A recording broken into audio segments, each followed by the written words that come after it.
Hello, I'm Malaceo and welcome to my channel. Please like and subscribe. So like I said in my last video, this is the second phase of this entire series, and I'm talking about the drawing and pretty much what I've learned overall with my style and color analysis. So stay tuned for the rest of my video. Please like and subscribe. And feel free to visit my website for all other information about me. I have a storefront of everything that I have with me with my travels. Link is in the description.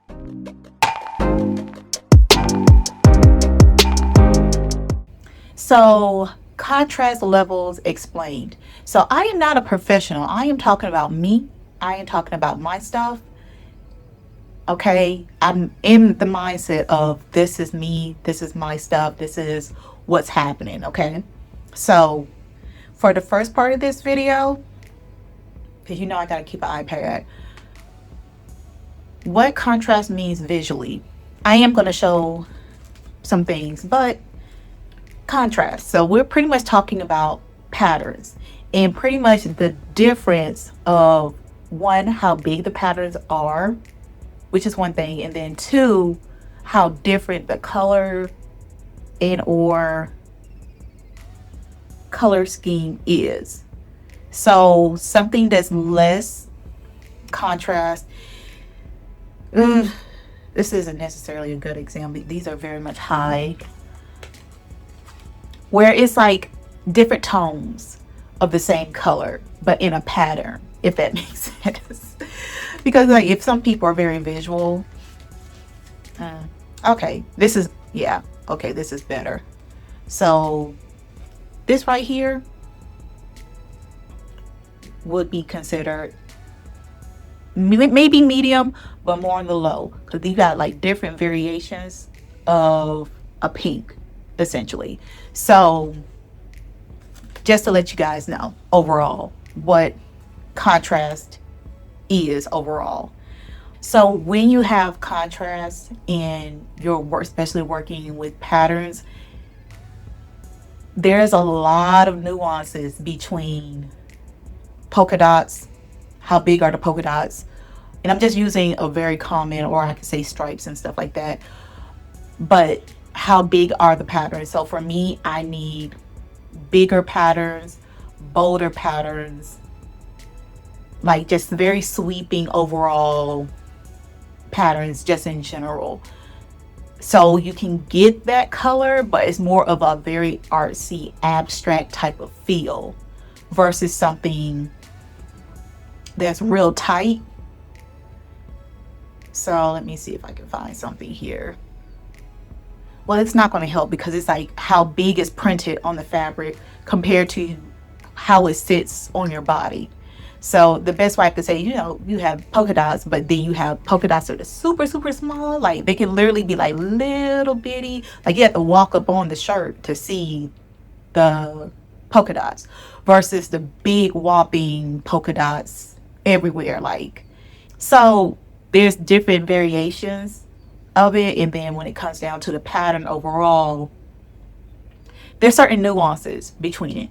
So for me, I know that I had to be very open to, especially choosing fabrics, not, you know, looking at the fabric right here in your hand and then picturing it in your mind. So when you're shopping and you're looking or testing fabrics, if you're trying to visualize it and you're not good at visualizing it in your head, put it against your chest if it's going to be a top, you know, put it against your bottoms if it's supposed to be a bottom, if it's supposed to be a full length like suit, gown, try to get it a little bit longer so you can see and get some type of thought process of what is this pattern going to be looking like over my body potentially. So there's something to be considerate about, because also where they're cutting the pattern, how they're sewing the pattern together, which is way more detailed oriented. But like I said, I will be looking around and taking my time to look around for seamstress. I want someone that obviously has the experience and the know-how to be like, I get what you're trying to do, but this is going to make your waist look a little bit more cinched. This is going to make your shoulders not look so broad. This is going to, like things like that. So those are things to consider. Because, like I said, it's one thing for me because I will be getting a lot of my stuff made. But it's also when you're looking and trying to also buy stuff. That's why, for me personally, I'm waiting to actually buy stuff. But I feel like the best place to go to see it online in a different type of contrast would be Farm Rio. That's like farm, wink, wink, pick, pick, Rio, like Rio de Janeiro. I'm pretty sure they're from Brazil. But yes, fashion brand, they up my alley. Okay, with the patterns, the contrast, the floral patterns, and then also animal, putting like not animal print per se, but literally putting animals in their prints and stuff like that. They do it very, very well, in my personal opinion. So if you need to see something, at least for something that I aspire to as a standard, Farm Rio, the clothing brand. This section of the video, I will be talking about hair, skin, eye contrast. So this is something that I struggle with. Like, I wanted my hair to be as black as possible. I did not like the ashy brownness, because when you look at it in person, you can definitely tell, and people know this with loss or even just your loose natural hair, it's that brownish from like the sun dyeing your hair, and it cascades, and it's more dark on the roots versus the natural bleaching that happens from the sun.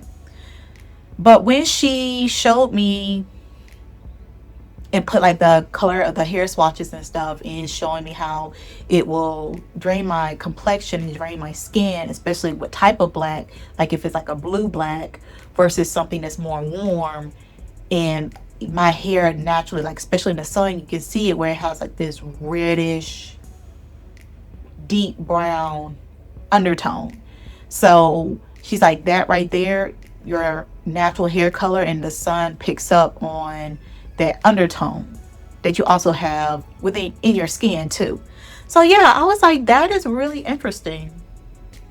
Really interesting.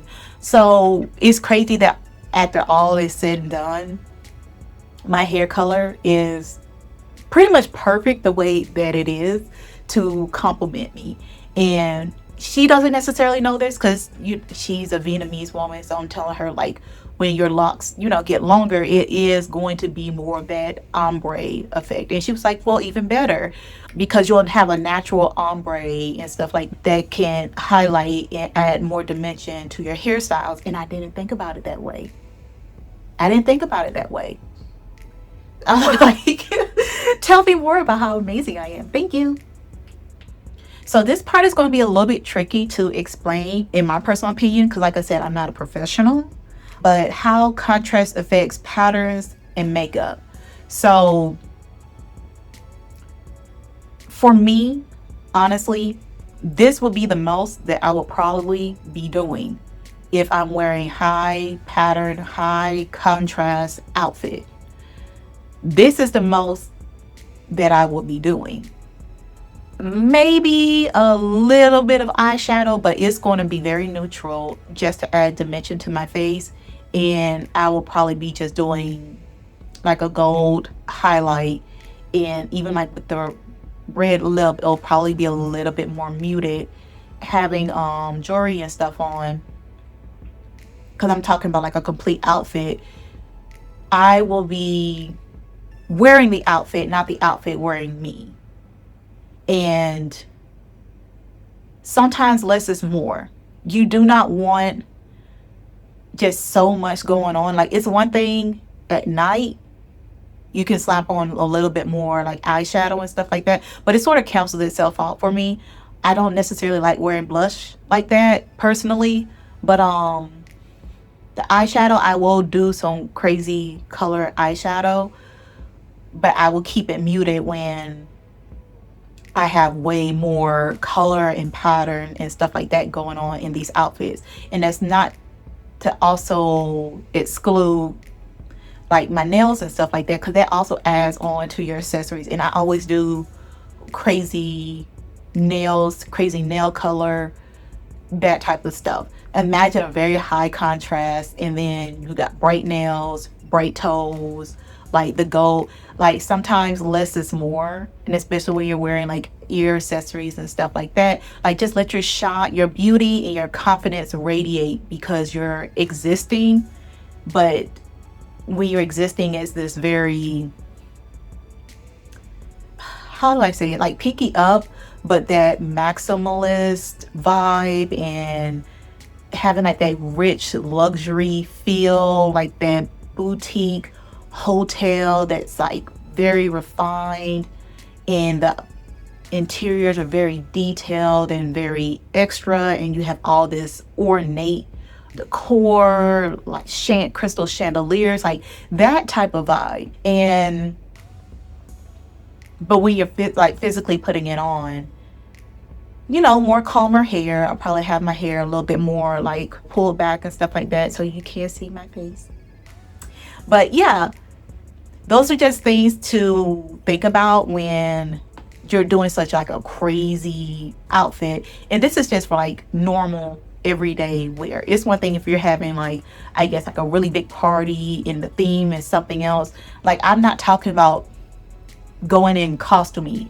I'm talking like everyday type of wear. And I mean, some people, they like to do costumey every day for wear, and that's your prerogative. But talking about me.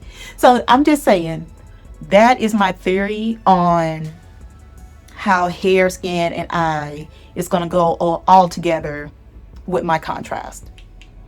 And that's going to be it for my video for this week. Please like, subscribe, leave a comment if you would like, and I will see y'all next week, okay?